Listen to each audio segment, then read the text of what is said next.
Hello everyone, can you hear me?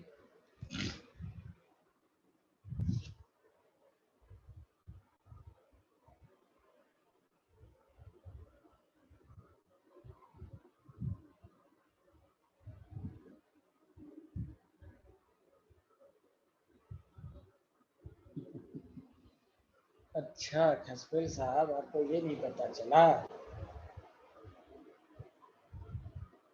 यहाँ देखिए, आपको एक डाउट है, MnO4 माइनस का रिडक्शन होता है तो क्या बनता है खसफिल साहब? ये तो याद रखना है आपको भाई। 5 इलेक्ट्रॉन गेन करेगा। ये तो समझ में आया था आपको। yes. तो 100 ml of 0.1 m के मोलारिटी सेकंड तो क्या होता है? 0.1 m दिया था क्वेश्चन में। हाँ दिया हुआ था ना, number of moles absolute molarity into volume. Okay, दिया हुआ होगा। ठीक है, यही पूछना था।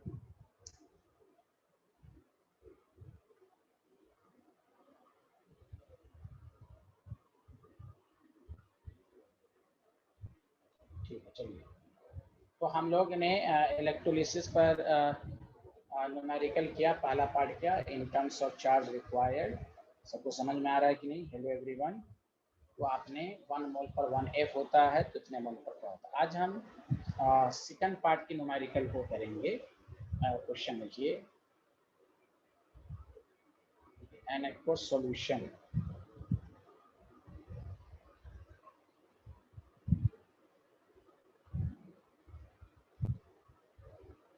copper sulfate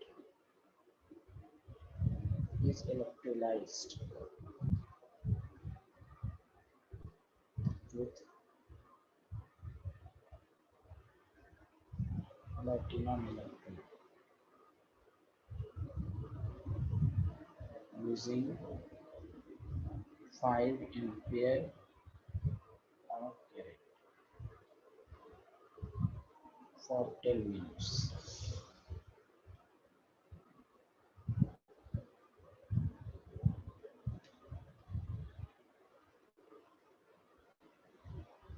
What mass of copper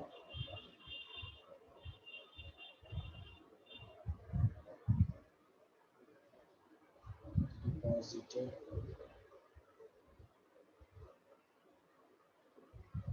at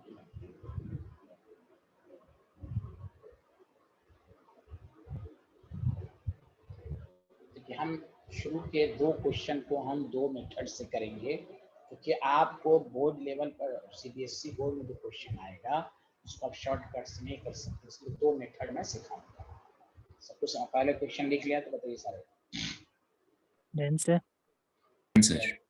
what mass of copper deposit, last line को देखिए, कॉपर डिपॉजिट, तो कॉपर मेटल है और मेटल कैथोड की तरफ ही जाता है। तो सबसे पहली बात आपको इक्वेशन लिखने आना चाहिए। पहली कह रहा है कितना करंट पास किया, तो चार्ज आप निकाल लीजिए, करंट इनटू टाइम से। तो 5 एम्पियर है, 10 मिनट्स है, तो आपको SI यूनिट होनी चाहिए। तो 3000 कूलम। अब आप यूनिटरी मेथड का इस्तेमाल करें। ये 1 मोल है तो 63.5 ग्राम। ये 2F2 इंटू 96500 कूलम होगा कि नहीं? जल्दी बताइए। हाँ, यस सर। बस यूनिटरी मेथड फर्स्ट, ये बोर्ड लेवल पर आप इसी तरह करेंगे कि 2 into 96500 coulomb produces 63.5 gram of copper. तो 1 कूलम जो होगा वो प्रोड्यूस करेगा 63.5 बाई 2 इंटू 96500। इसलिए आपके पास 3000 कूलम जो है वो कितना होगा? 63.5 by 2 into 96500 into 3000। ये 0 से कैंसिल हो गया। अब यहाँ पर आप मास ऑफ कॉपर डिपॉजिटेड लिख सकते हैं। तो आपके पास हो जाएगा 63.5 into 3 by 965। बताइए, स्कूल लेवल पर आप क्वेश्चन को इसी तरह करेंगे यूनिटरी मेथड से। Did you understand? बहुत आसान है यूनिटरी मेथड, बताइए हाँ या ना। बेसिक डिफिनेशन आनी चाहिए बस। बोलिए, किसी को कोई कंफ्यूजन है समझने में?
लिख लिया? ये स्लाइड लिख लिया? Yes sir.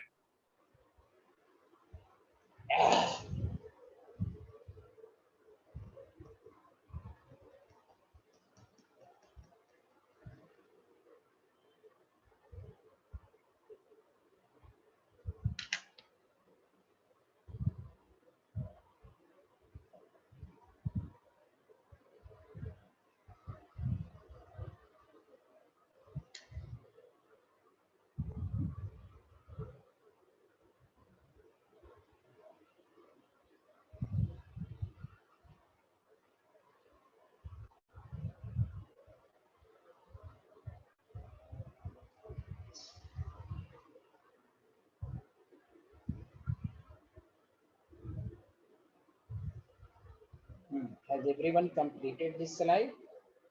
Yes, sir. Yes sir. अब देखिए, शॉर्ट आपको मान लिया इसी को लिखने की जरूरत ना पड़े, तो मैंने आपको बताया था कि आपके पास फॉर्मूला है number of gram equivalent is equal to IT by 96500। ये मैंने आपको बताया था। ME देखिए आपके नोट्स में, देखिए ये वाला फॉर्मूला है ना आपके पास, देखिए फर्स्ट लॉ से आया था, सर यहाँ पर लिखा हुआ देखिए, है ना लिखा हुआ। तो M बाई E को नंबर ऑफ ग्राम इक्विवेलेंट कहेंगे। तो अब आपके पास ग्राम इक्विवेलेंट है, आप जैसे भी लिखना चाहें। मास ऑफ द कॉपर निकालना है। इक्विवेलेंट मास क्या होता है बताइए? इक्विवेलेंट मास कॉपर का क्या होगा? Molar mass by income. तो मोलर मास इनटू इनकम। आई कितना है? 5 एम्पियर। टाइम कितना है? 10 मिनट्स बाई 965। आपके पास मास ऑफ कॉपर डिपॉजिट हो गया 63.5 इंटू 30 डिवाइडेड बाई 96500।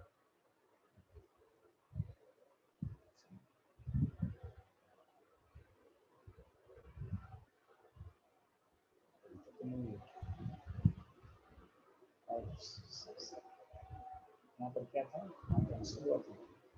अच्छा यहाँ 30 है, तो 0 दे दीजिए, यहाँ 30 कैंसिल। तो देखिए आपको ये आ जाए, तो आपको है कि आप ऑब्जेक्टिव क्वेश्चन को सॉल्व कर सकते हैं। Do you understand everyone? फिर इस तरह करो।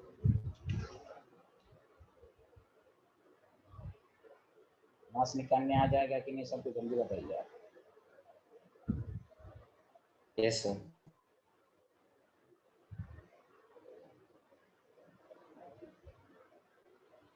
इसलिए आप लोगों ने आगे बढ़े।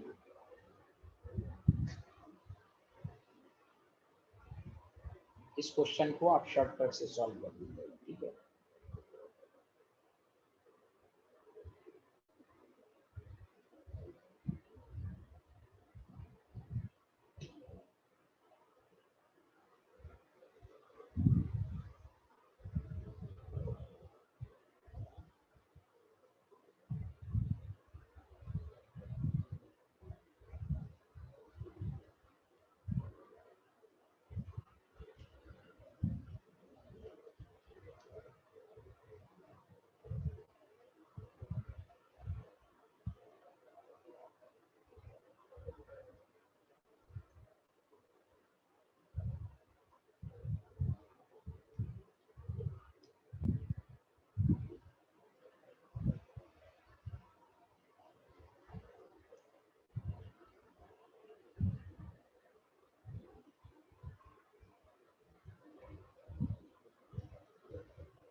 निकाल लिया होगा। m by e is equal to it by 96500 बोलिए हाँ यहाँ कर लिया। yes sir. मास 50 मास आपको निकालना है कॉपर का, मास ऑफ द निकालना है, कितना हो जाएगा 58 into 2 करंट 10 into 60 into 60 किया आपने by 96500 0 से कैंसिल। आपके पास मास ऑफ कॉपर न्यूक्लियर आ गया और 58 को 720 36 टू और 965 ये भी 2 से कैंसिल ग्राम आता है। अभी सबका यही आया आया ना, मुझे बताओ सबका यही आया ना। Yes. अब एक नया टाइप है क्वेश्चन, उसको देखिएगा प्लीज। ये साथ साथ लीजिए 5 एम्पियर करेंट संडे को आपको मालूम है ना संडे को कितने बजे क्लास है? बोलो ना। हाँ 10:30 में आइए संडे, और एक क्या आपके पास है मंडे। इंशाल्लाह मंडे का संडे का खत्म हो जाएगा ऑलमोस्ट लगभग। रोजन के मैं नोट्स भेज दूंगा, उसको समझा दूंगा, उससे आपको आता है। 5 एम्पियर करंट इस पास Sir, last. slide yes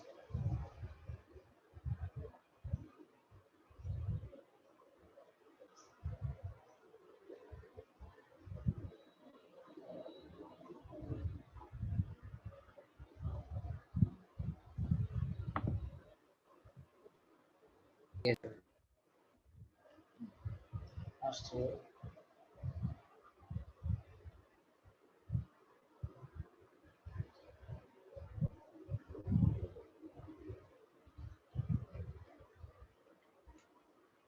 so copper sulfate solution solve करना है। calculate the number of electron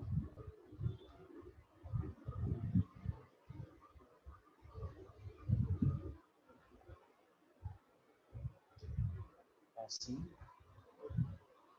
through copper wire।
हाँ देखिए हमें क्या पूछा है, नंबर ऑफ इलेक्ट्रॉन पूछा है।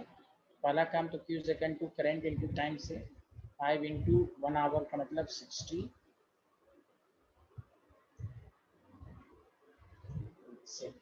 1 आवर में 60 मिनट होता है तो 60 इंटू 60 कर देंगे, कितना हो जाएगा जल्दी बताइए। ये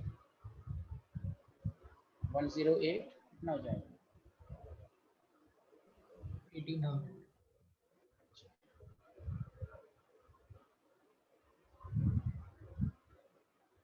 18,000। तो ये तो फिजिक्स से भी आप कर सकते हैं, Q is equal to NE से निकाल सकते हैं। चार्ज क्वांटाइज होता है ना, तो बोलो ना सारे लोग। yes sir. Yes, sir.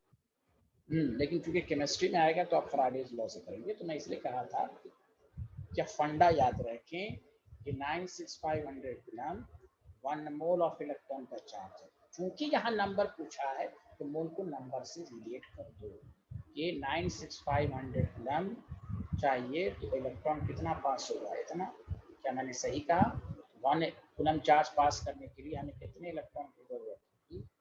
96500, इसलिए 18,000 कूलम के लिए हमें कितने इलेक्ट्रॉन की जरूरत होगी, ये भी आप एग्जाम में करेंगे।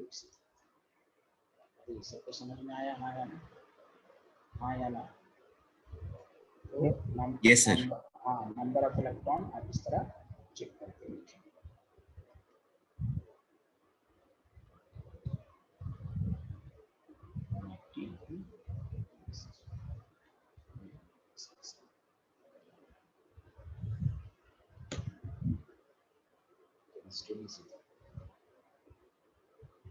अब हम थोड़ा सा स्टैंडर्ड सा क्वेश्चन दे रहे हैं, छोटे क्वेश्चन सब रहेंगे, कम आगे।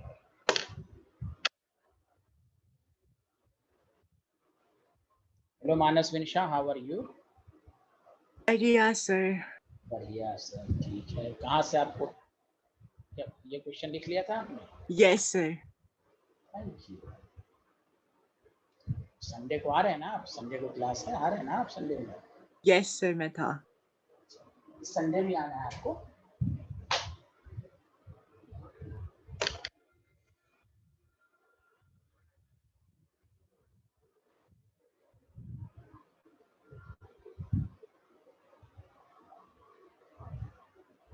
हाँ, लिख लिया तो बताइए।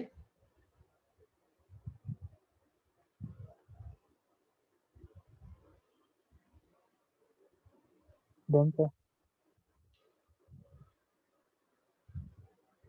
क्या नाम है? मानसविन एंड स्वस्ति एंड यशवर्धन जी, सब लोगों ने लिख लिया? Yes, sir. Yes, sir.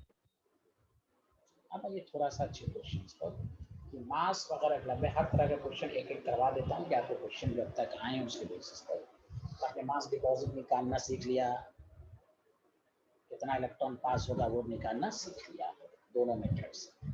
अब लिखिए, इफ अ करंट ऑफ, सारा क्वेश्चन हो जाएगा आपसे, if a current of 5 ampere is passed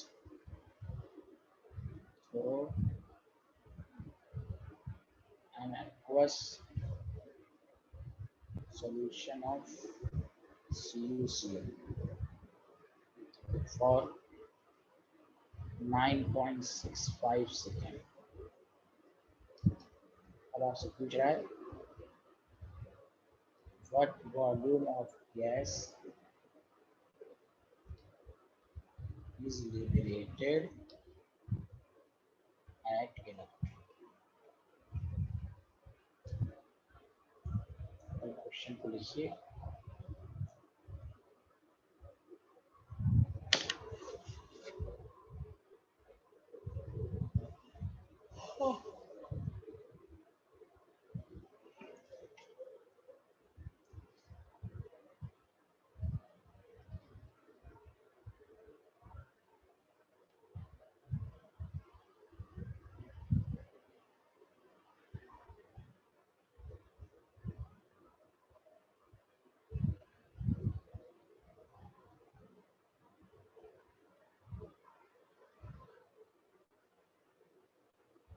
question लिख लिया, पढ़ लिया, बोलिए हाँ या ना?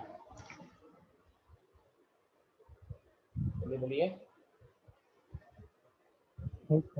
Yes, sir. देखिए, मैं आपको क्यों कहा था कि आपको अब हकीकत मालूम होगी, फॉर्मूले को आप इसी तरह याद रखिए, number of gram equivalent to second आएगी 965। अब यहाँ पर वॉल्यूम, अच्छा, what volume of the gas liberated at electrode, bracket में लिख लीजिए एट एसटीपी को निकालना, ब्रैकेट में।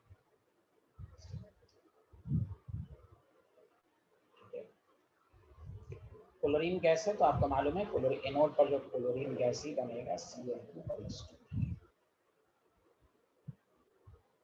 नंबर ऑफ ग्राम इक्विवेलेंट का फार्मूला आप ये भी होता है ना, number of moles into n factor, बताया था हाँ या ना? मास बाय ई भी होता है, ये भी होता है। नंबर ऑफ मोल्स को क्या लिख सकते हैं? Volume of gas divided by 22.4, या आप सबसे पहले क्या कीजिए, नंबर ऑफ मोल्स निकालिए। मोल्स आपको मालूम नहीं है Cl2 गैस का, इनफैक्टर 2 है, करंट कितना है 5 एम्पियर। ये बेसिक टूल्स है 9.65 जानबूझ के दिया कि आपको सॉल्व करना आसान है। गैस Cl2 हो गया 5 into 9.65 by 2 into 965, ये आपको कैंसिल हो क्या आएगा, ये कैंसिल हो गया 5/2, नीचे 2 0 है, इंटू का पावर 4 हो जाएगा। जल्दी बताइए यहाँ या नहीं, लो 2 0 है, 2 0 और आ जाएगा नीचे से, ऊपर से नीचे आ जाएगा ना, तो ही नहीं रहा भाई। Yes, sir. Yes, sir. ये हो जाएगा आपके पास 2.5 इंटू 10 टू द पावर -4। आपको मालूम है वॉल्यूम ऑफ द गैस स्टीपी का होता है 22.4 लीटर, उसको 22.4 लीटर से मल्टीप्लाई। सच बताइए आया या नहीं आया समझ। आपका कंसेप्ट यही होना चाहिए जो बेसिक टूल्स पढ़ाया गया इसी का इस्तेमाल। हाँ लोग आप n=EIT बाई डायरेक्ट भी याद कर सकते हैं, उससे उतना कंसेप्ट क्लियर नहीं। n/e को नंबर ऑफ ग्राम इक्वल करते हैं, gram equal should be equal to IT by 90। इससे आपको बहुत सारी चीजें, अगर नॉर्मलिटी भी दे देता नंबर ऑफ ग्राम इक्वल को नॉर्मलिटी इनटू वॉल्यूम दे देता। तो ये सबको समझ में आया कि नहीं आया जल्दी बताइए। Yes. आया सर। आ गया सर। कुछ नहीं है, मोल्स निकालिए, मोल्स को वॉल्यूम में से मल्टीप्लाई कर दीजिए, आप यही करना है आपको, सारे क्वेश्चन में यही करना है।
Hello everyone, can you hear me?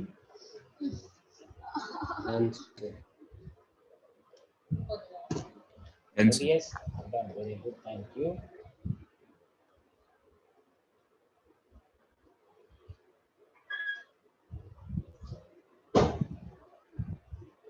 इसी पर एक क्वेश्चन है लेकिन थोड़ी सी चेंजिंग होगी।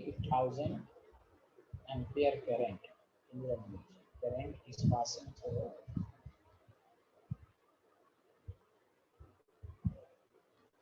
molten emission,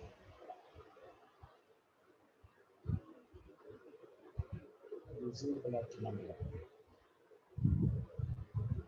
molten में तो मालूम है एक ही प्रोडक्ट एक ही तरह का आयन होता है for 9.65 what volume of Cl2 gas is liberated at 1.8 atm and 27 degrees Celsius।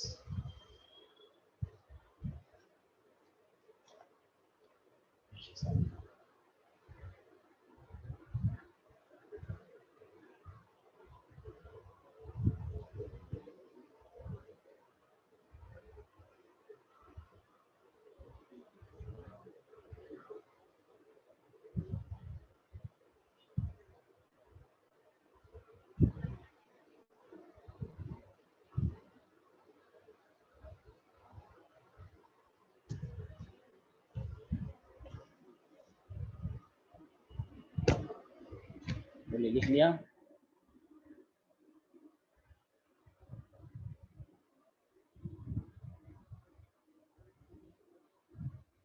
Everyone लिख लिया? एक मिनट।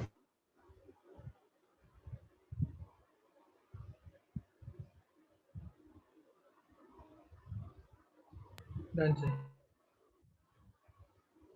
यहाँ पर भी वॉल्यूम निकालना है आपको। पहला काम मोल्स निकालेंगे, आप उसी तरह कीजिए। Number of gram equivalent is equal to, yes, आपको IT बाई 96500 बोला है। अब यहाँ से नंबर ऑफ मोल्स निकालेंगे।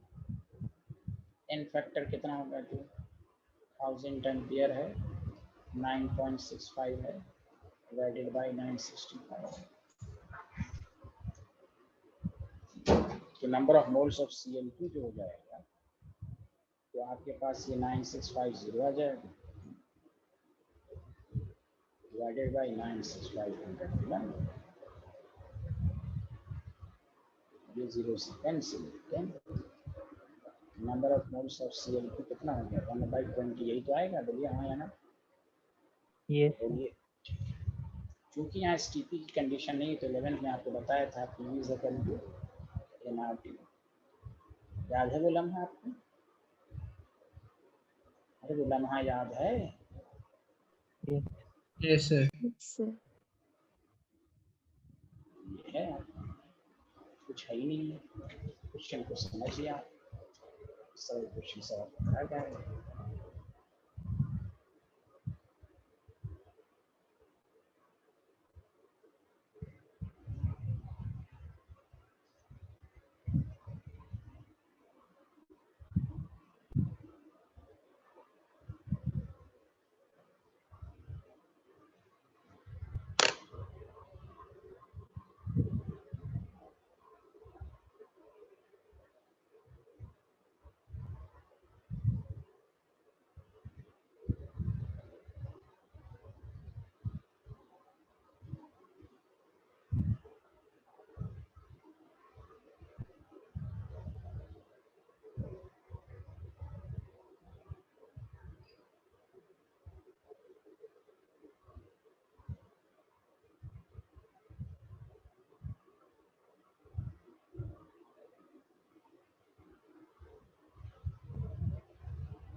लिया?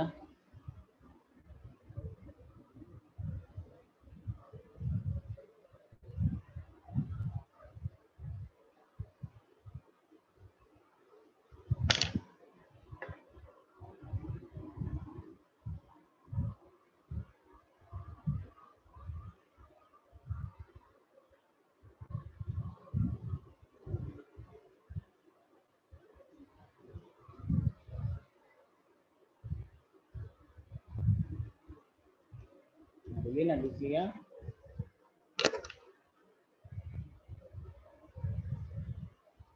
Yes, sir. Yes, sir.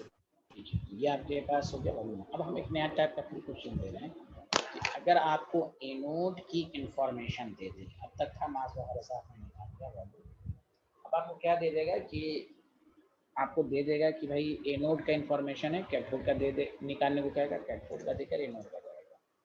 तो क्वेश्चन लिखिए आपके पास, if 1.2 ampere current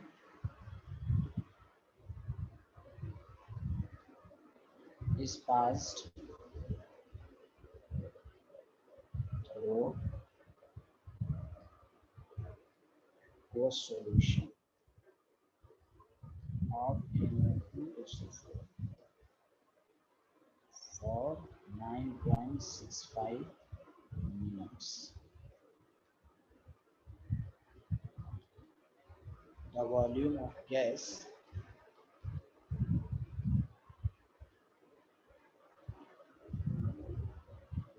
produced at cathode is 5.6 liter.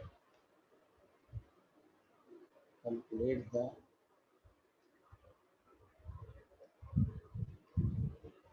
volume of gas is obtained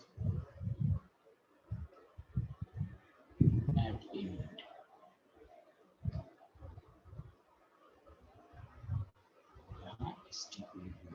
यहाँ पर estimate आपको 1.2 एंटर करने पास सोल्यूशन करना है। 5.6 लीटर। अब बताइए NO2SO4 में कैथोड पर कौन सा गैस आएगा, बताओ। एक्वस सोल्यूशन ऑफ NO2SO4 है तो वाटर की जीत होगी, वाटर में एनोड पर, कैथोड पर भी वाटर ही की जीत होगी, तो हाइड्रोजन गैस आएगा। ये आपको अब यहाँ पर पता चलना चाहिए कि कौन सा गैस कहाँ पर बन रहा है, तभी इस क्वेश्चन को आप कर पाएंगे। वो आप पढ़ चुके हैं, क्वालिटेटिव एनालिसिस लिख लिया तो बताइए आप। Yes sir. तो आपको मैंने देखिए खुद एनसीईआरटी में लॉ नहीं है, आपको सेकंड लॉ मैंने आपको नहीं प्रूव किया था, M1/E1 is equal to M2/E2, बताया था कि नहीं आपको सेकंड Yes. लॉ। बस तो आप इस क्वेश्चन को उसी तरह करें, number of gram equivalent of cathode, जब इस तरह का क्वेश्चन है, कैथोड का पूछ के एनोड का पूछ रहा है, number of gram equivalent of anode, volume पूछ रहा है तो moles, volume of the gas liberated and calculate the volume of the gas, ठीक है। अब हमको देखना NO2SO4 में कैथोड पर कौन सा गैस प्रोड्यूस होगा, H2 गैस। देखिए number of moles of H2 into n factor 2। यहाँ देखिए एनोड पर कौन सा गैस आएगा, NO2SO4 है तो O2, ऑक्सीजन की वैलेंसी होती है 2, तो O2 की वैलेंसी हो जाएगी 4। अब इसको लिखेंगे volume of the gas divided by 22.4 litre into 2।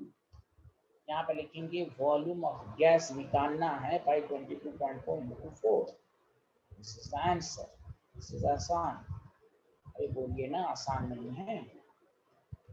एक की इंफॉर्मेशन दिया, दूसरी की इंफॉर्मेशन निकला। बोलिए एनी प्रॉब्लम, बताया था ना लॉ आपको, सेकंड लॉ कैसे करना है। आप लोग बोल ही नहीं रहे, कुछ समझ में नहीं आ रहा लगता आपको। ये मत कहिए कि करंट फिर क्यों दे दिया, फलाना क्यों दे दिया, चिलाना क्यों दे दिया। भाई हमें कॉन्सेप्ट समझना है, दिया तो दिया, करंट से ही तो मास डिपॉजिट होगा। तो इसलिए आपको जब भी एनोड कैथोड में से किसी एक इंफॉर्मेशन गिवन हो, दूसरी निकालने को कहे, तो हम सेकंड लॉ से करेंगे। जब ये सब सिलेबस में है, लेकिन आपको कहा गया है ये सब कॉम्पिटिशन में ही आएगा। आगे बढ़े तो बताइए आप। Yes sir. सर एक हाँ लिखिए, नेक्स्ट क्वेश्चन आप लोग करके दिखाइए। Sir last line. Okay thank you. NO2SO4 में याद रखिए कैथोड पर कौन सा गैस प्रोड्यूस हो रहा है, तो H2 का रिडक्शन हो रहा है। तो ये तो मैंने आपको पढ़ा ही दिया है, ये तो आपको मालूम होना चाहिए, तभी तो इन फैक्टर का पता चलेगा। इसलिए यहाँ पर प्रोडक्ट का बन, इसलिए पहले पढ़ा दिया गया क्या बने। ये लिख लिया आप लोगों ने, हाँ या ना, जल्दी बताइए। हर्षित भाई लिख लिया, क्या लिखना था आपको, हो गया। जैसे लिए तो सर मैं वो देख रहा था M1/E1 जो आपने लिखा है ना वाली। हाँ तो सेकंड लॉ में देख लीजिए। नहीं, नंबर ऑफ ग्राम M1/E1 मत याद रखिए, number of gram equivalent is equal to anode is equal to gram equivalent. अब उसको कहीं पर M1/E1 इज इक्वल टू भी रख सकते हैं, ग्राम इक्विवेलेंट को मोल्स से रिलेट कर सकते हैं। समझ बात आ रही कि नहीं। हाँ यस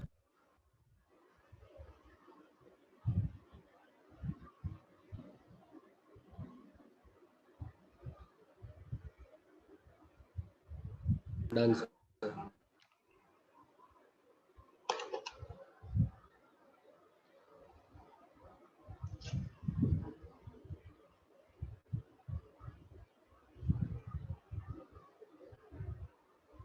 सर वो लिखा है।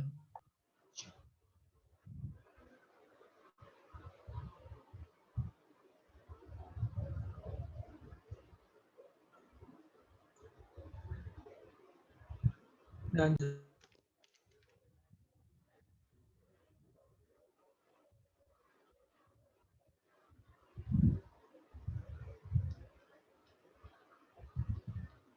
during the electrolysis of silver sulfate. एक मिनट,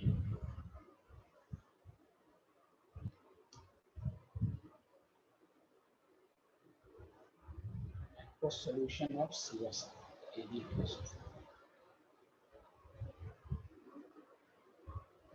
using platinum electrode.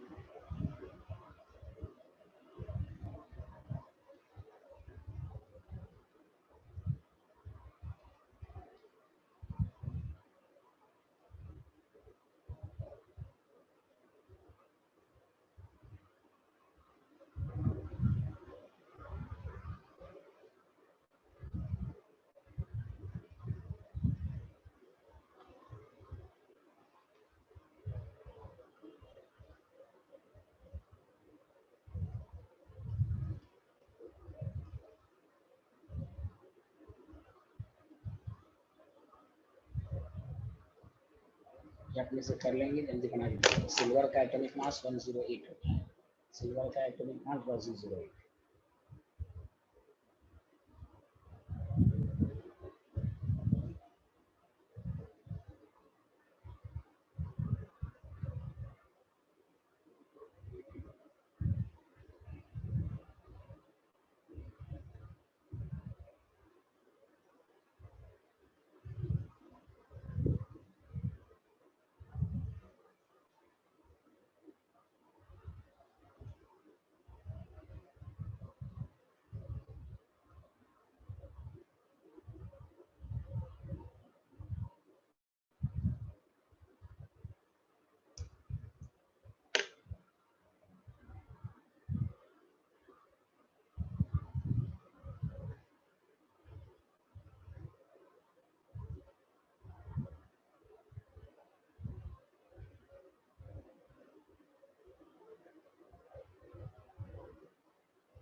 तो यहाँ पर भी इंफॉर्मेशन दी हुई है, तो नंबर ऑफ ग्राम इक्वलिंग से निकाल लीजिए। मैं आपको हिंट दे दिया, आपसे बन गया होगा।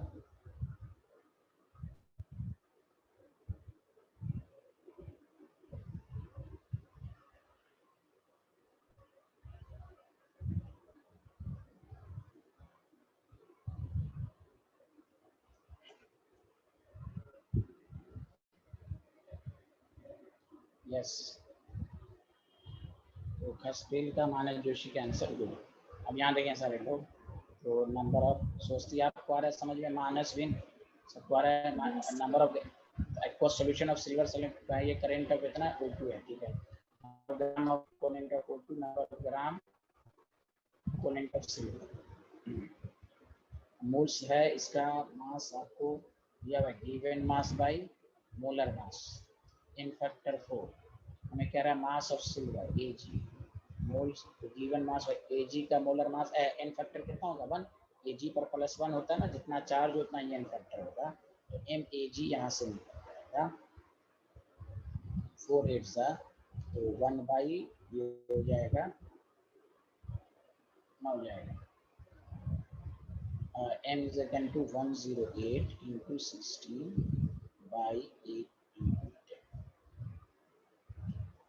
तो होगा 3 2 सा 5 सा, कितना हो जाएगा 5 5 2 सा 10, इतना होगा। तो सबका यही आंसर आया। Yes sir. Yes, sir. Yes, sir. Concept को एकदम इसमें याद रखिए सब। अब देखिए मैं एक बिजनेस क्वेश्चन करा रहा हूँ, आईटी में आ चुका है प्रीवियस ईयर में, इसको ध्यान दीजिए। इससे ये बात साबित हो गई कि अगर आपको एनोड का इंफॉर्मेशन दिया हुआ है, कैथोड का निकालना है, कन्वर्स निकालना है।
क्वेश्चन में ये भी लैंग्वेज कहीं कहीं पर दिया रहेगा, करेंट एफिशिएंसी इज 50%। यहाँ आपने टोटल कितना करंट भेजा उसमें 50% यूज होगा। देखिए मैं क्वेश्चन इसलिए ये करूंगा कि क्योंकि इसमें आपको हो सकता है इक्वेशन लिखने में परेशान। How much charge is required to convert 1.3 gram of nitrobenzene convert into aniline. आप ऑर्गेनिक, ऐसे ऑर्गेनिक में रिएक्शन है आपके कि नाइट्रोबेंजीन का रिडक्शन जो होता है वो एनिलीन देता है, इसलिए तो बताइए आप।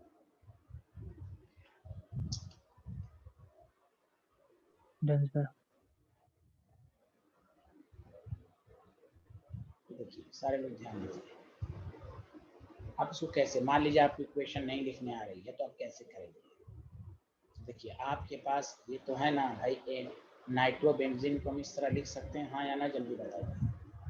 और Yes, sir. एनेलीन को आप पढ़ चुके हैं बेंजीन पर NH2। तो आप क्या कीजिए, नाइट्रोजन और कार्बन में कौन इलेक्ट्रोनेगेटिव होता है, जल्दी बताइए। नाइट्रोजन इलेक्ट्रोनेगेटिव होता है, बोलिए हाँ या ना। Yes. Yes, sir. तो आप इसको क्या कर दीजिए, नीचे इस पर प्लस जिसको ऐसे ब्रेक कर दीजिए, इसमें भी वही होगा। तो कितना इलेक्ट्रॉन एन फैक्टर आपको निकालना है बेसिकली, उसके लिए इक्वेशन लिखना है x - 4 - 1 x = 3 x + 2 - 1 x = -3। Change in oxidation number कितना होगा 6, तो एन फैक्टर 6 हो गया कि निकल के बोलिए हाँ। अब आप बोलिए आया समझ में नंबर Yes, sir. ना, बस नंबर। हाँ जब ऑर्गेनिक पढ़े हुए रहते ना तो आप डायरेक्ट बता देते 6 इलेक्ट्रॉन गेन होता है इसमें या IT/96 500। आपसे पूछा है how much charge pass to 12.3 gram, the current efficiency is this. पहले तो लिख लीजिए, पहले ये रिएक्शन लिखिए सारे लोग। Done sir.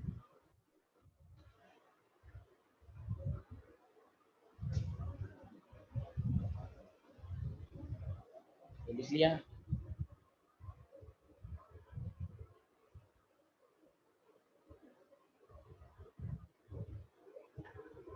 तो मैं मोलर मास भी निकाल लेता हूँ। मोलर मास ऑफ C6H5NO2 का कितना होगा, 72 + 5 + 14 + 30,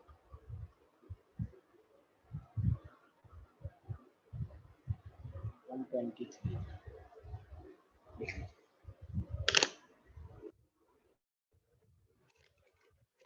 लिया। Yes, sir. अब यहाँ पर देखो नंबर ऑफ ग्राम इक्वलेंट को तो मोल्स इनटू एन फैक्टर लिखिए। मोल्स का मतलब 12.3 ग्राम बाई 123 एन 6। IT को लिख दीजिए Q, और Q का 50%, बस चार्ज निकल जाएगा कि नहीं निकलेगा तो ये बताइए। है ना, IT को Q लिख सकते हैं ना, 50% को 50/100, हाँ 50/100 लिख लेंगे। थ्योरी में थोड़ा सा बता के नेक्स्ट इसके थर्ड पार्ट पर चलता हूँ। सेकंड पार्ट खत्म हो गया, लेकिन एक तरह का क्वेश्चन आओ उसमें बस थोड़ा सा थ्योरी लिखवा दूंगा, आपसे क्वेश्चन हो जाएगा।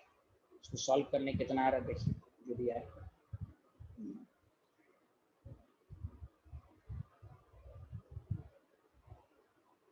Sir, last slide.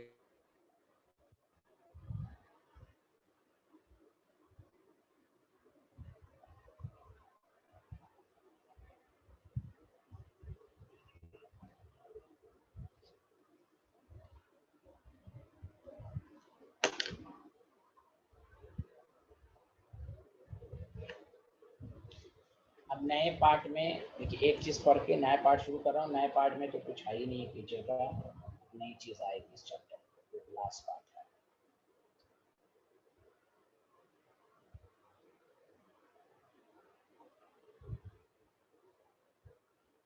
लिख लिया सारे लोग। Yes, sir.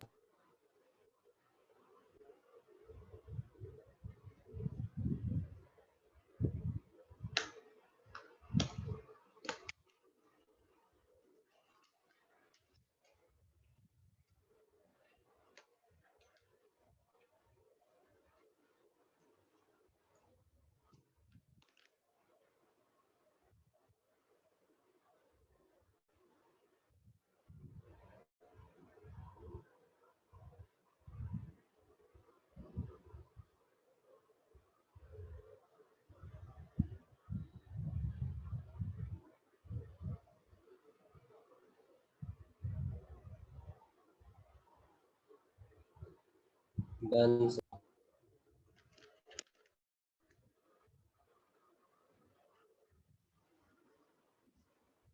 देखिए इसमें लास्ट पार्ट में क्वेश्चन आ सकता है, मैं उसको इस तरह बता देता हूँ। अगर क्वेश्चन कभी कभी ऐसा भी रहता है, टू डिटरमाइन द टॉपिक में दिखा रहा हूँ, to determine the thickness of metal, यानी किसी रॉड पर जो मेटल जमा होगा ना, तो थिकनेस कहेगा निकालना, कितना जमा होगा उसकी थिकनेस निकालना, thickness of metal on rod. Numerical में क्वेश्चन, तो इस तरह के क्वेश्चन करने का तरीका कुछ नहीं है, मैं इसलिए बता देता हूँ कि मैं इसको क्वेश्चन ना कराकर मैं कंसेप्ट समझा देता हूँ, क्वेश्चन से कुछ समझ में आएगा। कि मैंने अभी बताया आपको, नंबर ऑफ ग्राम इक्विवेलेंट को हम लिखते हैं current into time by 965। Number of gram equivalent को मास लिख सकते हैं, मास ऑफ द जो भी मेटल डिपॉजिट होता है बाई इक्विवेलेंट मास लिख सकते हैं, हाँ या ना? Yes, sir. बस हमने कहा ना, यही बेसिक रूल्स है इसमें करने का, इस कंसेप्ट को। मास को हम क्या लिख सकते हैं, वॉल्यूम इंटू डेंसिटी। मैं पहले यहाँ पर एक दफा लिख देता हूँ, फिर एक साथ में डायरेक्ट। तो आप बताइए, मास को आप नहीं लिख सकते हैं वॉल्यूम इंटू डेंसिटी? बोलिए हाँ या ना? Yeah. उस डेंसिटी मेटल दिया रहेगा आपको, और वॉल्यूम को नहीं लिख सकते हैं, area into thickness. Everyone, Yes, sir. ये आपका मास को लिख सकते हैं, यही पूरी चीज है। आपको एरिया दिया रहेगा, डेंसिटी दिया रहेगा, थिकनेस निकाल। उस टाइम कंफ्यूज हो जाते हैं थोड़ी देर के लिए कि यह कैसे निकलेगा, थिकनेस नहीं तो सब आया नहीं। अब मास की जगह पूरा वर्ड लिख दीजिए, area into thickness into density divided by E. Mass की जगह पूरा ये पूरा लिख दीजिए, IT बाई 965। सब कुछ दिया रहेगा, डेंसिटी भी दिया रहेगा, एरिया भी दिया रहेगा, इक्विवेलेंट मास तो molar mass by in fact percent निकल जाएगा, तो थिकनेस निकल जाएगी कि नहीं, जल्दी बोलिए हाँ यार। Yes, sir. Yes, sir. हाँ, तो ये मैंने इसको क्वेश्चन करने की जरूरत नहीं, सब कुछ दिया रहेगा, कर लेंगे, आपको आ जाएगा तो प्रैक्टिस सेशन में आपको करा। अब देखिए सेकंड पार्ट भी खत्म है, थर्ड पार्ट हम लोग शुरू करेंगे, संडे तक लगभग खत्म हो जाएगा। कुछ बचा भी रहेगा तो Monday is the last class of this chapter.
बताइए, लिख लिया है एवरीवन?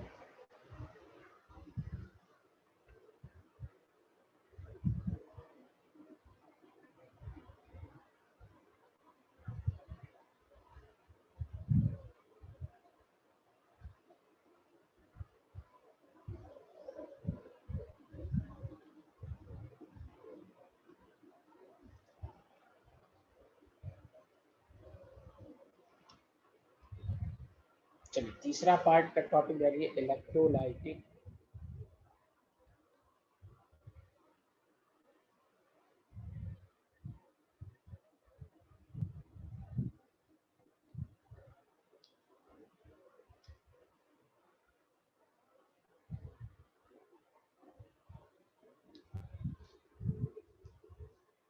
इसमें सिर्फ हम करंट की बात करेंगे, तो इसमें सबसे पहली बात आइए टाइप्स ऑफ कंडक्टर। कंडक्टर आप जानते हैं जिसमें करंट फ्लो होता है।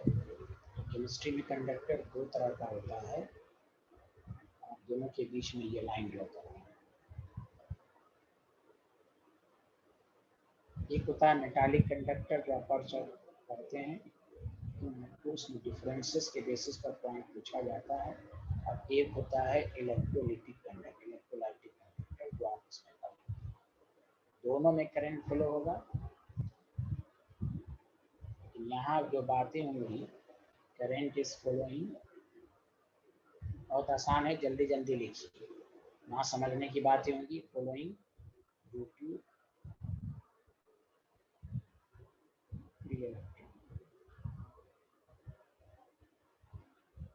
यहाँ पर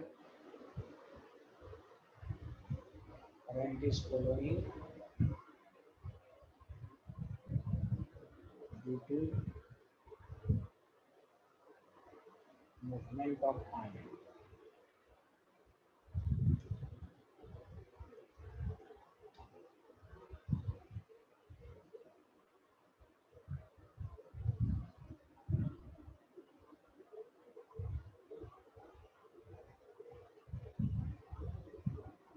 मेटालिक कंडक्टर में causes no chemical, simple current होता है, इसमें कोई causes no chemical change. Current flow होता है, कोई केमिकल चेंज नहीं होता। इसमें जानते करंट पास करते हैं तो इलेक्ट्रोलाइट आयंस में ब्रेक हो जाता है, इट कॉजेज केमिकल चेंज।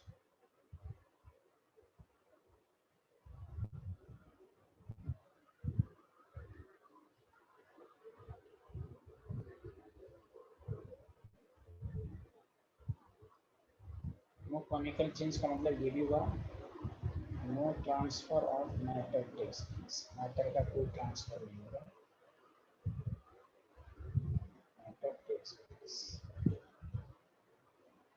इसमें आयन है तो आयन के पास मास होता है, transfer of matter takes place.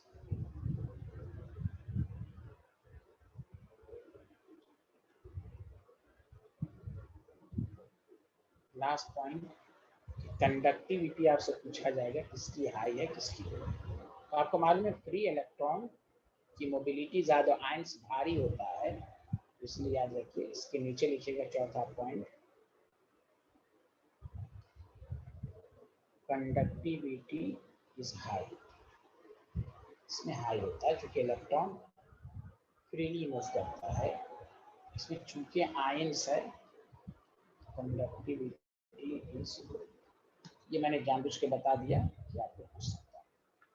अब शुरू में अब हम 3-4 की बेसिक डिफिनेशंस करेंगे, बेसिक टर्म्स की डिफिनेशन। ये वाला पार्ट बहुत आसान है, जल्दी। इसमें सिर्फ करंट की बात, रेजिस्टेंस, रेजिस्टिविटी, कंडक्टिविटी, यही सब की बातें हैं।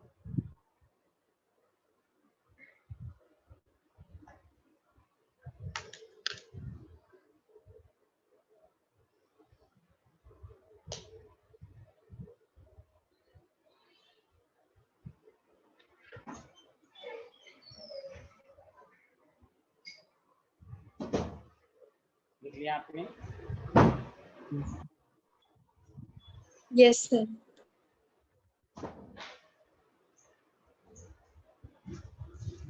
Sir, 8 minutes. Okay.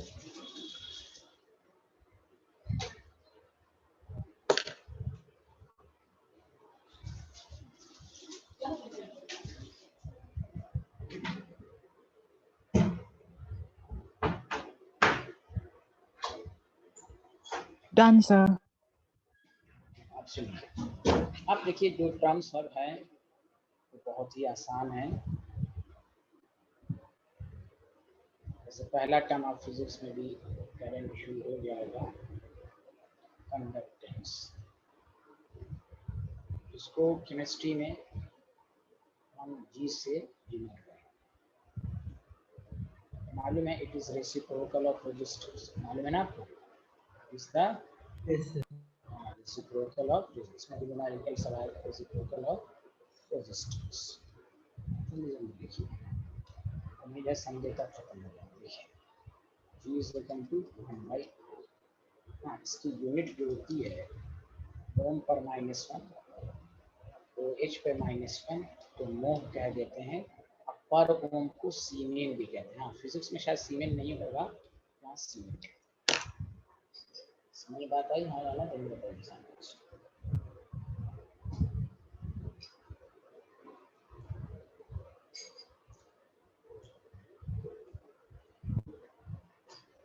तो वो एम क्या लिखा है? देखिए ओम पे -1 है तो उल्टा कर दीजिए, मो, MHO, मो, उल्टा। Okay yes sir. जी, में कोई परेशानी तो हुई नहीं होगी आपको, मुझे उम्मीद है। आगे बढ़ें, जल्दी बता दीजिए। Yes sir. Yes, sir. बहुत आसान सा देखिए, छोटी छोटी डिफिनेशन, इसमें कोई टफ नहीं है। अब देखिए दूसरा टर्म भी आपके फिजिक्स में है, कंडक्टिविटी। हाँ, बस इसका केमिस्ट्री में इसको हम के से डिनोट करते हैं, जिसको कप्पा, जिसमें शायद वो से करते हैं, यहाँ नहीं कंडक्टिविटी नहीं, उसको रेजिस्टिविटी करते हैं, शायद सिग्मा से करते हैं। यहाँ देखिए कंडक्टिविटी क्या है, इसके बारे में 2 डिफिनेशन आपको जानना चाहिए। तो बता सकता है कंडक्टिविटी क्या है कोई मैथ्स में फिजिक्स के क्लास से? हेलो, रेजिस्टिविटी का रेसिप्रोकल। हाँ वेरी गुड, बहुत अच्छा आदमी है। लेकिन हम 2 डेफिनेशन निकालेंगे। इट इज रेसिप्रोकल, ये फिजिक्स में भी है, लेकिन एक नई डेफिनेशन भी आपको आनी चाहिए, reciprocal of resistivity. Kappa is equal to 1/ρ, पहला फॉर्मूला। पहले तो आप इसको लिखिए, फिर हम दूसरा फॉर्मूला लिखेंगे। Done sir. अब ध्यान दीजिए,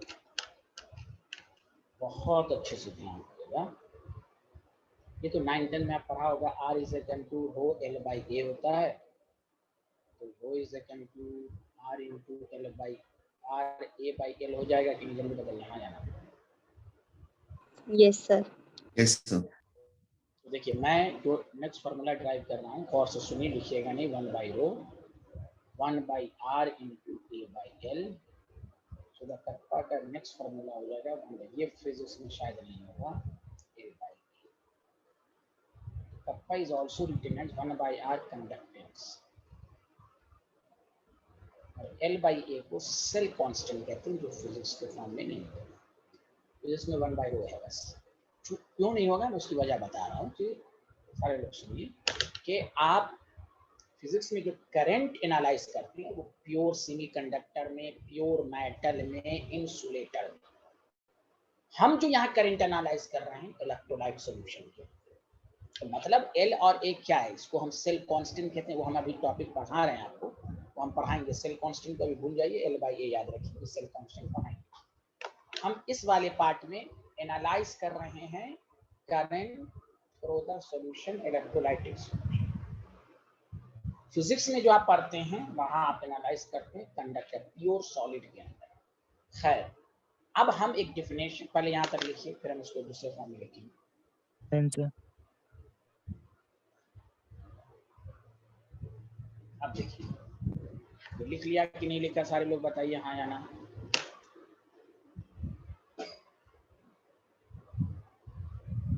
Yes, sir. अब देखिए, हम अभी आपको लिखेंगे, ये जो L है, सेल कांस्टेंट जब पढ़ाएंगे, ये जो है सेपरेशन बिटवीन, ये जो है लेंथ ऑफ द रॉड,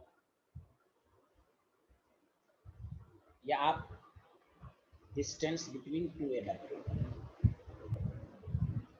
अगर लेंथ सेपरेशन बिटवीन 2 इलेक्ट्रोड हमने 1 सेंटीमीटर स्क्वायर ले लिया, एरिया क्रॉस सेक्शनल एरिया है, और ए जो है 1 सेंटीमीटर स्क्वायर ले लिया, तो बताइए कप्पा जो है वो 1/ρ के बराबर होगा कि नहीं, जल्दी बताइए इस फॉर्मूले के मुताबिक। सॉरी, 1/R के बराबर। बोलिए हाँ या ना।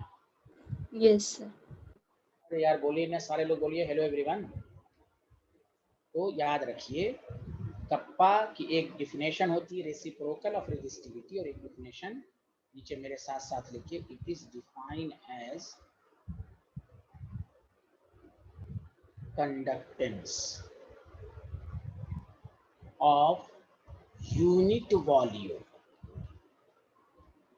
यूनिट वॉल्यूम 1 सेंटीमीटर क्यूब, हम दोनों को मिला के लिख सकते हैं unit volume of solution when two platinum electrode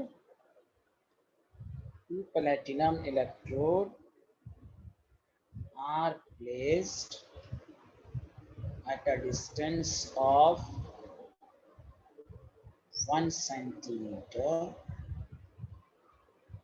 with unit cross sectional. ये तो मैंने यूनिट क्रॉस सेक्शन, इसलिए इसको फिजिक्स में इसको दूसरा नाम दिए स्पेसिफिक कंडक्टेंस। और आप इतना भी बोल सकते हैं, सुने, is defined as conductance of unit volume of solution. बस ये मैंने पूरा लिख दिया है डिटेल में। When two platinum electrode are placed at a distance of 1 centimetre with unit cross sectional area. समझ में बात आई सबको? हाँ या ना, जल्दी बताएं। सर ये किसकी डेफिनेशन है? किसकी है आप बताइए, किसकी है? कंडक्टेंस, स्पेसिफिक कंडक्टिविटी कर रहे हैं ना। कप्पा इज, यहाँ देखिए kappa is equal to 1/r हुआ, तो कप्पा इट का मतलब क्या है? Kappa is defined as conductance, this is called conductance. तो किसकी डेफिनेशन है? कप्पा की डेफिनेशन है। कप्पा की दो डेफिनेशन होती है, रेसिप्रोकल ऑफ रेजिस्टिविटी, ये आपने फिजिक्स में भी पढ़ा, केमिस्ट्री में भी आएगा। अब हम कप्पा की दूसरी डेफिनेशन बना रहे हैं कि अगर हम L 1 सेंटीमीटर एरिया ले रहे हैं तो कप्पा 1/r है कि नहीं? बोलिए। Yes sir, good. हाँ, तो कंडक्टिविटी की definition, this is also called specific conduct.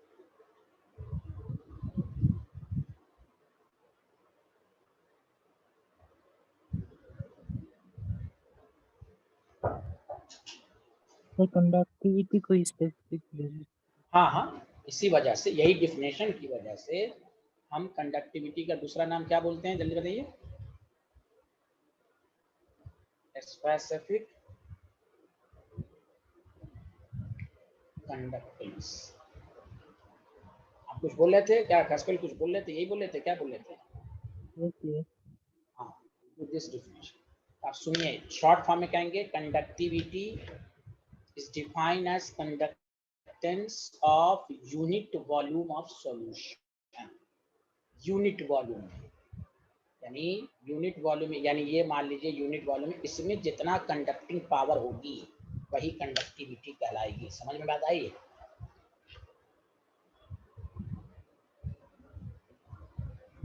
Yes, sir. आगे बढ़े, जल्दी बताइए। अब आइए थोड़ा सा सेल कांस्टेंट को करना है। सेल कांस्टेंट के लिए फिर से एकदम साफ से मैं डायग्राम बना देता हूँ। दो प्लैटिनम इलेक्ट्रोड है, ये बैटरी है, ये आपके पास L है, ठीक है। सेल कांस्टेंट को G स्टार से डिनोट किया। पहली बात, G star is equal to L/A, ठीक है। L separation between two electrode है, एरिया मैंने आपको बना दिया। अब नीचे लिखिएगा कि for a given value of L and A, फिर मैं इसको अच्छे से समझा भी दूंगा। L और A सेल कांस्टेंट, नाम ही से साबित है, cell constant is independent of nature of electrolyte. Electrolyte कुछ भी ले लें, इलेक्ट्रोलाइट कुछ भी ले लें, KCl ले लें, NaCl ले लें,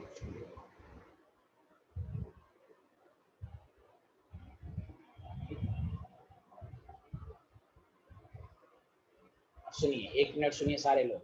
अच्छा एक बात बताइए, जब बैटरी बन जाती है तो हम उसका इलेक्ट्रोलाइटिक सॉल्यूशन ही तो चेंज करते हैं। जल्दी बताइए हाँ या ना। अरे बोलिए हेलो एवरीवन। इसलिए याद रखिए, जब बैटरी एक दफा बन गई, L और A फिक्स कर दिया गया, तो अब उसको हम ब्रेक करके नहीं दूसरी बैटरी बनाते हैं। हाँ, जब पूरी तरह खराब हो जाए after long period of time. इसलिए नाम क्या? Cell constant. चाहे यहाँ पर KCl है 0.1 m KCl ले लिया जाए, 0.5 mkcl लिया जाए, सेम इलेक्ट्रोलाइटिक सोल्यूशन है, इसका भी सेल कांस्टेंट वही है, क्योंकि बैटरी जब एक दफा बन जाती है तो दोबारा फिर वो फिक्स्ड हो गई L/A, इसलिए नाम पड़ा cell constant. L/A always remains constant, ये न्यूमेरिकल में भी आएगा। बैटरी के लिए जब दो इलेक्ट्रोड की सेपरेशन और एरिया फिक्स कर दी जाती है वो हमेशा, बस आप चेंज क्या कर सकते हैं, इलेक्ट्रोलाइट, इसलिए लिखा गया it is independent of nature of electrolyte, given value of L और S। अरे बोलिए हाँ या ना, समझ बात आई? इसलिए नाम पड़ा सेल कांस्टेंट, सेल कांस्टेंट।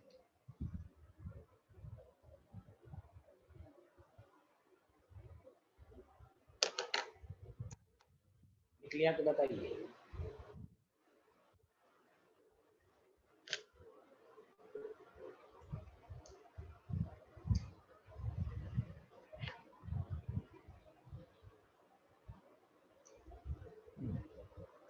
लिख लिया है यशवर्धन सब लोगों ने? Yes, sir. लिख लिया. Yes sir. देखिए ये भी टर्म्स आपके फिजिक्स में नहीं होगा, वो है मोलर कंडक्टेंस। सारे लोग सुनिए, मोलर कंडक्टेंस क्या होता है, सारे लोग सुनिए। दोबारा मैं रिपीट कर रहा हूँ, सारे लोग ध्यान दें। हम लोग इस वाले पार्ट में करंट एनालाइज कर रहे हैं इलेक्ट्रोलाइटिक सॉल्यूशंस में। फिजिक्स में करंट एनालाइज करते हैं प्योर सॉलिड का, तो वहाँ करंट जो है रेजिस्टेंस, रेजिस्टिविटी सब पे डिपेंड करता है। हम जो इलेक्ट्रोलाइट में जो करंट है वो करंट की बात जहाँ भी होगी रेजिस्टेंस वगैरह पे तो डिपेंड करेगा ही, उसके अलावा कंसंट्रेशन पर भी, इसलिए नाम है मोलर। जैसे आपके पास NaCl है तो सॉल्यूशन के अंदर गया तो Na प्लस और Cl माइनस, तो मोलर कंडक्टेंसी को कहते हैं conducting power produced by 1 mole of electrolyte all the ions, the conducting power of all the ions produced by 1 mole of electrolyte in a given volume of solution, इसलिए नाम पड़ा molar. इसमें molarity आएगा फॉर्मूले में,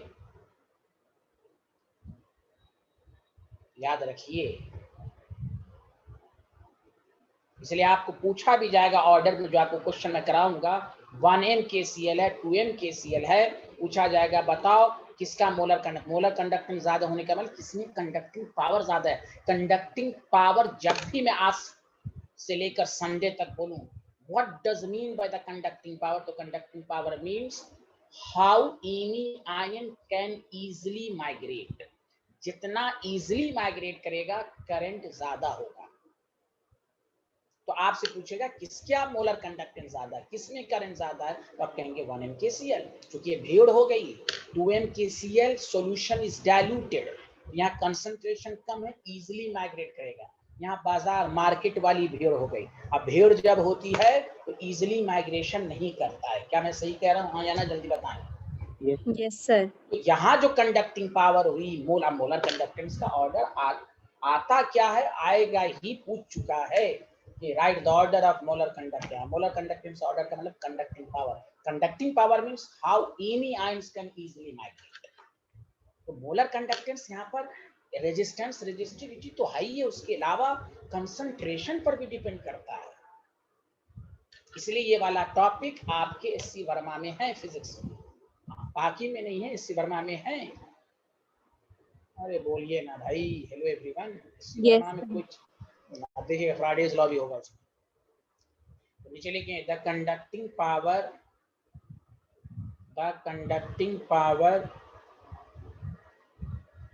of all the ion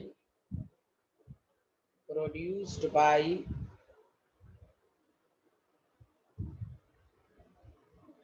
1 mole of electrolyte in a given volume of solution is called molar conductance को lambda m से denote करते हैं। ये हुआ molar conducting power of all the ion produced by 1 mole of electrolyte in a given volume of solutions जितनी conducting power हुई उसको molar conductance कहते हैं। जब भी आपको कहा जाए कंडक्टिंग पावर तो आप समझ जाइए कोई भी आयंस कितना इजीली माइग्रेट किया, how any ion can easily migrate. अपने लैंग्वेज में लिख लीजिए पेज के ऊपर, conducting power means how any ion can easily migrate, क्योंकि इससे बहुत सारी बातें समझने में आसानी होगी। मोलर कंडक्टेंस ज़्यादा होने का मतलब कंडक्टिंग पावर ज़्यादा, कंडक्टिंग पावर ज़्यादा का मतलब आयंस आसानी से माइग्रेट कर रहा है तो करंट ज़्यादा होगा। क्या मैं लिख लूँ? लिख लिया सारे लोग? हाँ या ना, जल्दी बताइए। Yes sir. Yes sir. अब मैं आपको एक चीज़ बताता हूँ। अभी आपने पढ़ा और आप लोग आंसर देंगे कि अभी आपने पढ़ा कंडक्टेंस ऑफ यूनिट वॉल्यूम मतलब 1 सेंटीमीटर क्यूब को हमने कप्पा का, क्या सही लिखा मैंने? कंडक्टेंस ऑफ यूनिट वॉल्यूम को कप्पा का भी पढ़ा ना आपने? Hello everyone, very good very good. अब देखिए यूनिट वॉल्यूम कितना है तो आप जल्दी बताइए कि conductance of V centimetre cube का कितना हो जाएगा? एक का इतना है तो V का कितना होगा? कप्पा इंटू V हो जाएगा। अरे बोलिए ना। हाँ, यही कप्पा इंटू V जो कंडक्टेंस। देखिए यूनिट वॉल्यूम स्पेसिफाइड पार्ट में जो मोलर कंडक्टेंस होगा उसको तो हम कहेंगे कप्पा। पूरे वॉल्यूम जैसे मैं आपको बताता हूँ इस तरह, जैसे यहाँ देखिए कि यहाँ जो है यूनिट वॉल्यूम इतना ही पार्ट यूनिट वॉल्यूम, लेकिन पूरे सॉल्यूशन की जब बात लिखा हुआ ना गिवन वॉल्यूम वॉल्यूम से मल्टीप्लाइड कर देंगे तो इसी को कहेंगे molar conductance kappa into. This is the formula, पहला फॉर्मूला कप्पा इंटू V। अरे बोलिए आया समझ में? Hello everyone. Yes sir. देखिए सारे लोग, यूनिट वॉल्यूम में कंडक्टेंस को हम कंडक्टिविटी कहते हैं और डिफिनेशन है। अब देखिए इसको मैं दूसरे फॉर्म में प्रूव कर रहा हूँ। लिख लिया सारे लोग? हाँ या ना? Hello everyone. एक मिनट सर। हाँ लिखिए। अभी यहाँ पर जो है हमने लिया V volume of solution in centimetre cube. क्योंकि सेंटीमीटर से लेकर सेपरेशन कम होता है, मीटर क्यूब मीटर बड़ी यूनिट होती है, मीटर भी लिख सकते हैं लेकिन मीटर ज़्यादा बड़ी होती है। सेपरेशन जो होता है बैटरी के बीच का वो कम होता है सेंटीमीटर में। बताइए आया समझ? डन, वेरी गुड, बहुत अच्छे हैं आप लोग भाई। अच्छा आप बताइए सारे लोग, molar conductance is equal to kappa into V। अच्छा आप एक बात बताइए, कंसंट्रेशन मोलारिटी का formula number of moles per unit volume होता है? हाँ या ना, जल्दी बताइए। Yes sir. तो मोलारिटी नंबर डिफिनेशन में बताइए, 1 मोल ऑफ इलेक्ट्रोलाइट है तो 1/V, V is equal to 1/m litre. सही लिखा? हाँ या ना, जल्दी बताइए। Yes sir. तो देखिए कप्पा और V को लिखेंगे 1/m। ये हुआ लीटर में, हमें वॉल्यूम लेना है सेंटीमीटर क्यूब में। अच्छा इसको यहीं पर चेंज कर देते हैं लीटर को, तो 1 लीटर जो होता है ना 1000 ml होता है और 1000 ml is equal two centimetre cube होता है। तो 1000 से मल्टीप्लाइड कर दीजिए तो m सेंटीमीटर क्यूब हो जाएगा। इसलिए बुक में लिखा रहता है, देखिए बुक में लिखा रहता है कप्पा वॉल्यूम की जगह 1000/m। तो दिस इज द आंसर। इसलिए कंसंट्रेशन के इनवर्सली प्रोपोर्शनल होता है मोलर कंडक्टेंस। अरे बोलिए ना। दूसरा फॉर्मूला ड्राइव हो गया कप्पा इंटू 1000 बाई मोलारिटी। अब कोई जब बुक देखता है तो कोई कहता है 1000 कहाँ से आ गया, जादू हो गया? नो जादू, ये देख लीजिए कंसेप्ट। सबको समझ में आया? Hello everyone. यहाँ पर जो इसकी जो यूनिट है वो S सेंटीमीटर स्क्वायर पर मोल है। अब सॉल्व कीजिएगा तो S सेंटीमीटर सी कप्पा सीमेन उसमें आ जाता है ना, तो S सेंटीमीटर स्क्वायर पर मोल आ जाएगा। चलिए लिख, तो देखिए इससे साबित हुआ ना जितना कंसंट्रेट, जितनी भीड़ होगी आयंस की कंडक्टिंग पावर कम होगी। देख लीजिए आप, डायल्यूशन के directly proportional kappa into V और कंसंट्रेशन के इनवर्सली प्रोपोर्शनल। बताइए सबको समझ में आया या नहीं आया? यस सर आ गया। आ गया सर। यस, बहुत अच्छे आदमी आप, लिख लिया तो बताइए।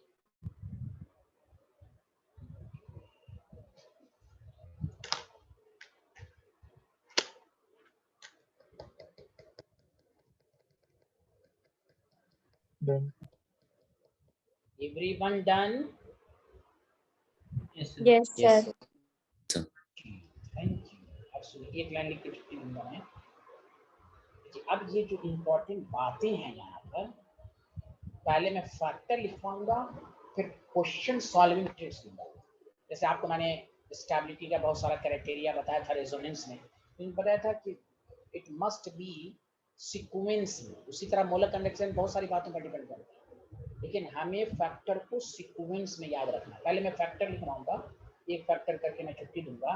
Factor affecting the molar conductance, factor affecting the molar conductance. पहला है नेचर ऑफ इलेक्ट्रोलाइट। इलेक्ट्रोलाइट एक स्ट्रॉन्ग होता है और एक वीक होता है। हाँ या ना, जल्दी बताइए। Hello everyone, yes sir. मेरे साथ साथ लिखिए, the molar conductance of strong electrolyte is higher than helium.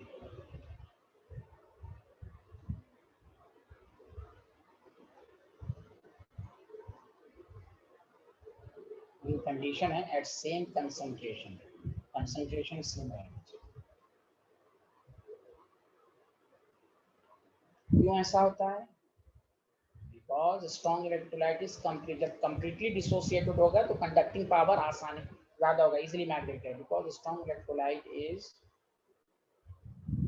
Almost completely dissociated. तो ये आया समझ में? completely dissociated. You understand? तो स्ट्रॉन्ग और वीक में किसका मोलर कंडक्टेंस ज्यादा होता है, जल्दी बताइए।